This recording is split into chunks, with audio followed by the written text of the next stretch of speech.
জাগরে হুদুম মাঝি কারাতি কি হস্তিয়ে করে পূজা দিয়া সাইলন বাতি জাগরে কাপড়ে বসায়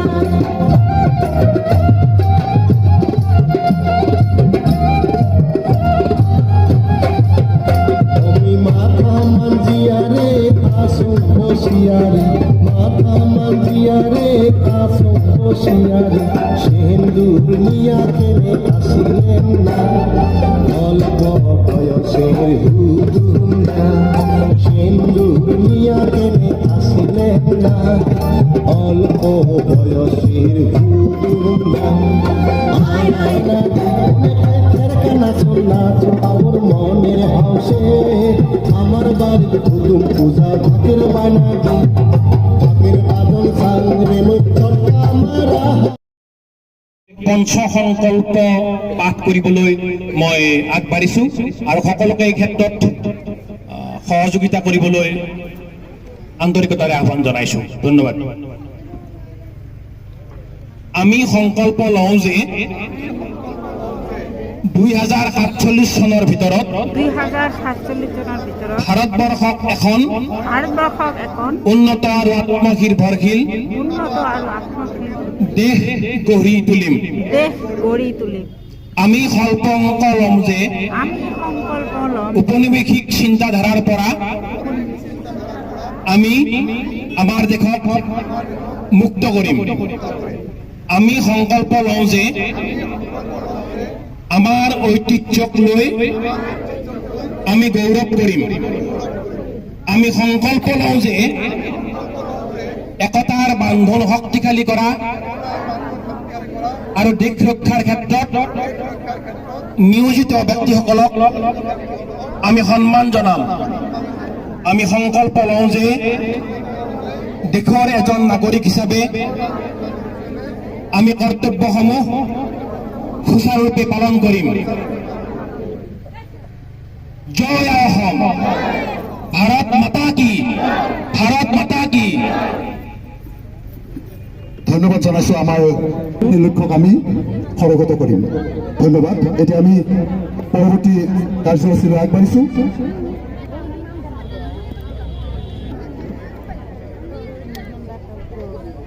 আৰু আমাৰ শ্ৰম বিভাগৰ পৰিৱেশক মহোদয়া গতিকে তেখেতসকলক আমি আদৰণি জনাবলৈ আহ্বান জনাইছো আমাৰ আদৰণি অনুষ্ঠান মাজে মাজে চলি থাকিব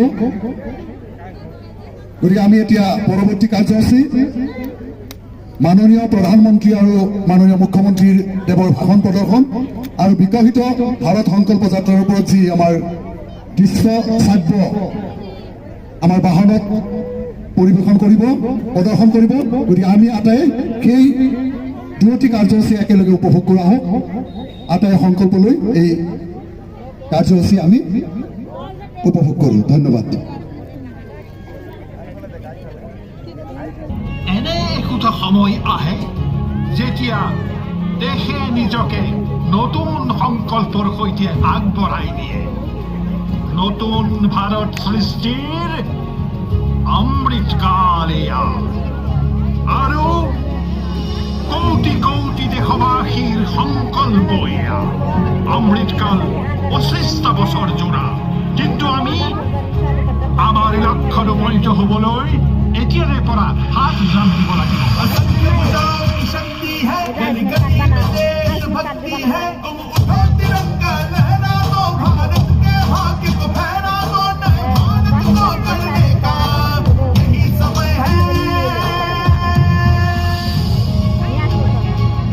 যোৱা বছৰবোৰত আৰম্ভ হোৱা অনেক যোজনাৰ লাভ কোটি কোটি দৰিদ্ৰৰ ঘৰ গৈ পাইছেগৈ কিন্তু এতিয়া আমি স্যাচুৰেশন পৰ্যন্ত যাব লাগিব পূৰ্ণতা পৰ্যন্ত যাব লাগিব 100% গাঁৱত ৰাস্তা হওক 100% পৰিয়ালৰ বেংক একাউণ্ট হওক 100% হিতাধিকাৰীয়ে পোৱা আয়ুষ্মান ভাৰতৰ কাৰ্ড হওক 100% যোগ্য ব্যক্তিয়ে পোৱা উজ্জ্বলা যোজনা আৰু গ্যাস কানেকশ্যন হওক চৰকাৰৰ বীমা যোজনা হওক পেঞ্চন যোজনা হওক বা আৱাস যোজনা, আমি সেই প্ৰতিগৰাকী ব্যক্তিক আনিব লাগিব যি এইবোৰৰ বাবে যোগ্য।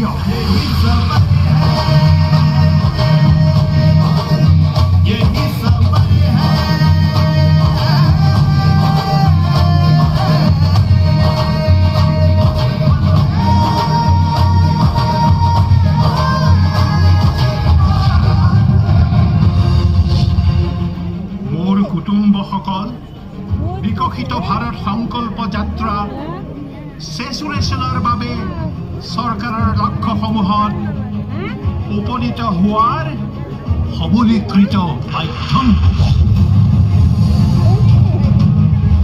আজি চকুদিশে ভাৰতৰ এই সফলতাৰ চৰ্চা হৈছে যে আমাৰ চৰকাৰৰ 5 বছৰতে 13 কোটিৰো অধিক লোক দাৰিদ্ৰৰ পৰা বাহিৰলৈ ওলাইছে। 2014 চনত আমি সেৱকৰ ভাৱেৰে আপোনা খবৰ সেৱকৰ দৰে কাম কৰিবলৈ আৰম্ভ কৰিলো। যিসকলক সবাতোকৈ দূৰণিবতীয়া বুলি ভবা হৈছিল, চৰকাৰ নিজেই আগবাঢ়ি গ'ল তেওঁলোকৰ ওচৰলৈ। 2014 চনৰ আগতে দেশৰ গাঁওবোৰত স্বচ্ছতাই সামৰি লৈছিল 40%তকৈও কম লোকক। আজি আমি 100%ৰ লক্ষ্যত উপনীত হ'বলৈ ওলাইছো। আমাৰ চৰকাৰৰ আগতে LPG কানেকশ্যন কেৱল 50-55% ঘৰতহে আছিল। আজি দেশত প্ৰায় 100% ঘৰৰ মহিলাসকলে ধোঁৱাৰ পৰা মুক্তি পাইছে। আগতে দেশত 21 শতিকাত ভাৰতৰ সপোন আৰু আকাংক্ষাবোৰ পূৰা কৰাত কোনো বাধাই এতিয়া আমাক ৰখাব নোৱাৰিব। এইটোৱেই সময়, সঠিক সময়, ভাৰতৰ অমূল্য সময়।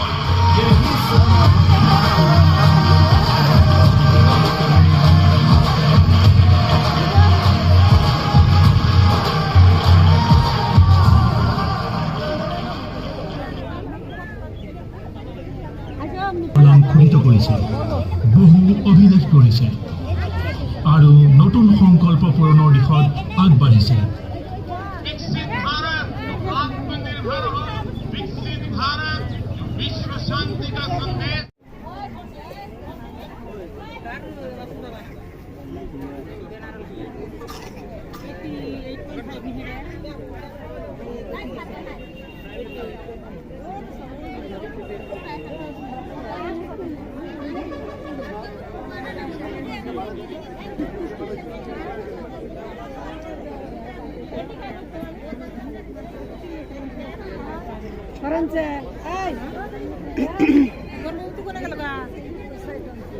প্রেগনেন্ট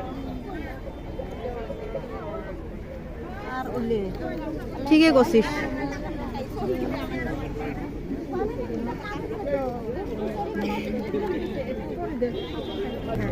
আমার এটি কিসের মেলা? বিকশিত ভারত সংকল্প মেলা। এতে কাইবার নাচ নাচ করি কি ড্যান্স করবে? কাই তুই আনছিস? তুই আনছিস? স্কুলের বড় হইয়া